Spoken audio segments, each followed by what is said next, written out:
President Museveni and the government of NRM, stroke NRA, has a very huge debt with the people of Acholi. We are the people who have stayed in war longest, over 25 years to 30 years. Let me give you context. Look at Luero. Luero was in war for just about 5 years, but up to now, the spirit in Luero cannot stand firm.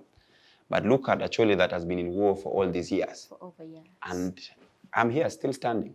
Many other sons and daughters of the land are standing. And supporting the same government. So when not necessarily supporting government, but standing firm, you will hardly find beggars on the streets of Gulu, streets of Kitgum, streets of Pade, streets of Lamon, or any of these Acholi districts.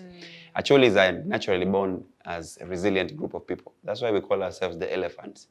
An elephant, even if it's a calf or a baby elephant, is firm enough to survive in the jungle. Yes, President Museveni has been around.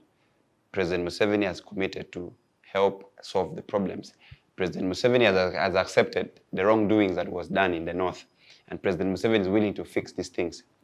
So, being somebody who has our biggest debt, Bobi Wine doesn't have a big debt to pay with us. I don't think he has any debt. What debt? Nandala Mafabe doesn't have any debt to pay with us. Okay?